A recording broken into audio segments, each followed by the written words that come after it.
ఓం గం గణాధిపతయే నమః. ఓం శం ప్రత్యంగిరాయై నమః. ఓం గ్లౌం వారాహ్యే నమః. ఓం హ్రీం సకల సిద్ధ గురుదేవతాభ్యో నమో నమః. శ్రీ శ్రీ శ్రీ వారాహి సమేత అధర్వనా భద్రకాళి ప్రత్యంగిరా పరమేశ్వరి పీఠం, కదిరి, సత్యసాయి జిల్లా. Phone number 9490444196. ఈరోజు సాధకులకు మరియు ప్రజలకు మరియు సాధారణమైనటువంటి గృహస్థ జీవితంలో నివసించేటువంటి వారందరికీ కూడా ఒక అద్భుతమైనటువంటి తంత్ర పరిష్కారంతో ఈరోజు ప్రత్యంగిర అధర్వనా భద్రకాళి ఛానల్ మీ ముందుకు రావడం జరుగుతుంది. రాజశేఖరానంద స్వామీజీ అనేటువంటి నేను మీ యొక్క జీవితంలో అత్యద్భుతమైనటువంటి మార్పులను, అదే విధముగా మీ జీవితంలో వెలుగులను చూడాలనేటువంటి ఉద్దేశంతో మా గురువుగారి యొక్క ఆదేశాల మేరకు ఇలాంటి తంత్ర పరిష్కారములను సూచించడానికి మీ ముందుకు రావడం జరుగుతుంది. స్వామీజీ, ఏమిటి ఆ తంత్ర పరిష్కారము? ఈ యొక్క విషయంలో అంత అద్భుతమైనటువంటిది ఏమి అని అంటే, చాలామందికి ఇంటిలోనికి కాలు పెట్టినటువంటి వెంటనే ఇంటిలో ఉండబుద్ధి కాదు. ఇంటిలోకి వెళ్ళినటువంటి వెంటనే ఒక అజీప్సికరమైనటువంటి, ఒక జుగుప్సాకరమైనటువంటి వాతావరణము దర్శనమివ్వడము, ఒక రకమైనటువంటి మనసులో క్లేశాలు అనేటువంటి కలగడము, ఒక రకంగా ఇంటిలో నుంచి ఎప్పుడెప్పుడు బయటికి వెళ్ళిపోదామా అని అనిపించడము, ఇలాంటివి. తర్వాత గృహంలోనికి వెళ్ళినటువంటి తర్వాత ఇంటిలో ఉండేటువంటి వ్యక్తుల మధ్య అనుకోకుండా కలహాలు కలగడము, డబ్బు అనేటువంటిది ఆకస్మికంగా ధన నష్టం కలగడము, ఇంటిలో ఏదో ఒక రకమైనటువంటి మూల శబ్దం కావచ్చు, లేదా ఇంటిలో ఏదో గాలి ధూళి ఇలాంటి నకారాత్మకమైనటువంటి శక్తులు అనేటువంటి యొక్క దర్శనాలు కల్పించడము, నిద్రపోతున్నప్పుడు స్వప్నములో ఒక భ్రాంతిని కలిగించేటువంటి స్వప్న దర్శనములు కలగడము, ఇలాంటివన్నీ కూడా చాలా చాలా బాధాకరమైనటువంటి విషయాలు. ఇవన్నీ కూడా ఇంటి మీద తంత్ర పరిహారముతో లేదా తాంత్రికమైనటువంటి పద్ధతిలో ఏదైనా కూడా క్రియలను ఎవడైనా కూడా చేసినటువంటి పరిస్థితిని సూచించడానికి కలిగేటువంటి లక్షణాలన్నమాట.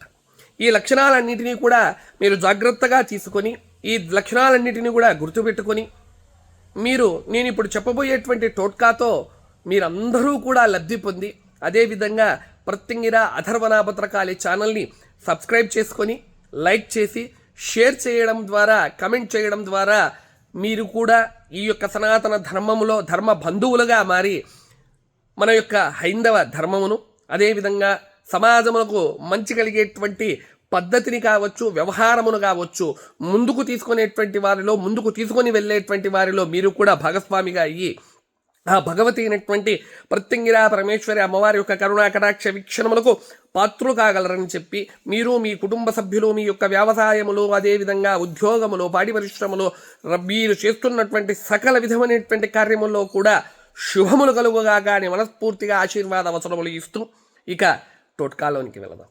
చాలా చిన్న పరిష్కారం అండి, కానీ ఫలితము అత్యద్భుతం. ఎందుకురానంటే ఇంతే ఉంటుందండి విత్తనం. ఆ విత్తనమును భూమిలో నాటితే అది వట వృక్షముగా కూడా మారుతుంది. చూడండి ఎంత గొప్పదో మన యొక్క ధర్మము. అలాంటి అద్భుతమైనటువంటి టోట్కాతో మీ ముందుకు రావడం జరుగుతుంది ఈరోజు. స్వామీజీ, ఏమిటి ఆ టోట్కా? అందరికీ చాలా కుతూహలంగా ఉంటుంది. కుతూహలాన్ని ముందుకు మీరు కూడా అద్భుతంగా అదే పరిహారాన్ని చేసుకుని అత్యద్భుతమైన ఫలితాలు పొందుతారని ఆశిస్తున్నాను. ఇంటికి 4 వైపులా 4 మూలలు ఉంటాయండి. 4 వైపులా ఇంటికి 4 మూలలు ఉంటాయి. ఈశాన్యం, ఆగ్నేయం, నైరుతి, వాయువ్యం. ఇవి 4 మూలలు. అర్థమవుతుంది కదా? ఈ 4 మూలల్లో మీరు చేసేది ఏమి చేయాలి? కళ్ళు ఉప్పు తీసుకోండి.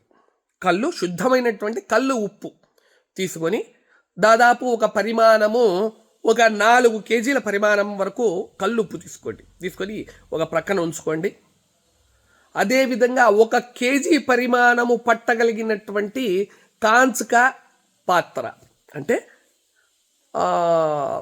మీకు సుస్పష్టంగా చెప్పాలంటే గాజు పాత్ర, అంటే ఒక బౌల్ తీసుకోండి, గాజు బౌల్. అలాంటివి 4 బౌల్స్ తీసుకోవాలి. ఇప్పుడు ఏం చేయాలి? ఈ యొక్క గాజు బౌల్లోనికి 1 కేజీ ఉప్పుతో ఆ 4 బౌల్స్ను నింపండి. నింపినటువంటి తరువాత ఈ 4 మూలలు ఏవైతే ఉన్నాయో ఆ మూలలలో కింద ఏదైనా ఒక అరటి ఆకు కావచ్చు, లేదా పేపర్ ప్లేట్ కావచ్చు, ఏదైనా కావచ్చు, ఆ రకమైనటువంటి పేపర్ ప్లేటును పెట్టేసి దాని మీద ఈ బౌల్ను ఉంచేయాలి. అంతే, మీరు చేయవలసిన పని ఏదీ లేదండి. ఏ మంత్రము లేదు, ఏ యంత్రము లేదు, ఏ జపము లేదు, తర్పణము లేదు, మార్జనము లేదు, హవనము లేదు, సంతర్పణ అంతకన్నా లేదు. చూడండి ఎంత సింపుల్ రెమెడీనో.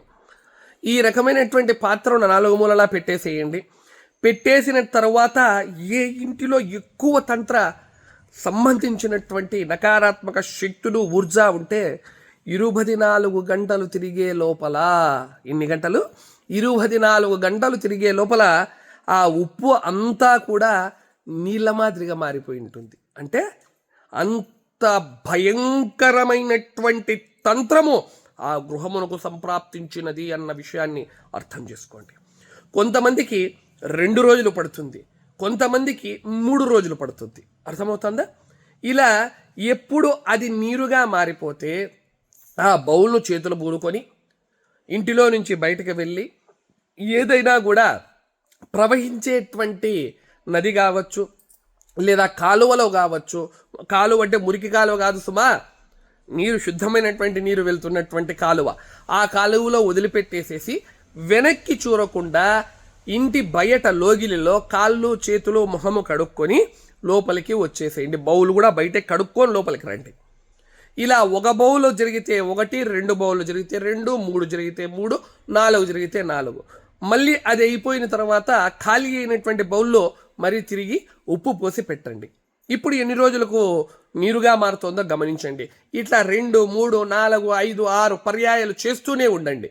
చేస్తూ ఉండడం వలన ఒకానొక సమయానికి ఆ ఉప్పు మాదిరిగే ఉండి నీరు మాదిరిగా మారదండి. అప్పుడు మీ యొక్క మెదడుకు, మీ ఆలోచనకే తెలుస్తుంది ఏమని, నాకు సంప్రాప్తించిన, నా ఇంటికి సంప్రాప్తించినటువంటి నకారాత్మక శక్తి ఊర్జా అనేటువంటిది ఏదైతే ఉందో అది పూర్తిగా ఈ యొక్క ఉప్పు తీసుకునేసింది. ఇప్పుడు నా యొక్క గృహంలో ఏ విధమైనటువంటి నెగిటివ్ ఎనర్జీ లేదు అని మీరందరూ కూడా ఆనందముతో కామెంట్ చేస్తారని చెప్పి మనస్ఫూర్తిగా ఆశిస్తూ ఆ భగవతి కరుణా కటాక్ష వీక్షణాలు ఎప్పుడూ మీ మీద ఉండాలని మనస్ఫూర్తిగా అమ్మవారిని కోరుకుంటూ ఓం శం ప్రత్యంగిరాయే నమః, ఓం గ్లౌం వారాహే నమః, ఓం హ్రీం సకల సిద్ధ గురుదేవతాభ్యో నమో నమః. హర నమ పార్వతీపతే హర మహాదేవ శంభో శంకర. సర్వం శ్రీ వారాహి సమేత అధర్వణాభద్రకాళి ప్రత్యంగిరా పరమేశ్వరీ దేవతా చరణారవిందార్పణమస్తు. హరి ఓం తత్సత్.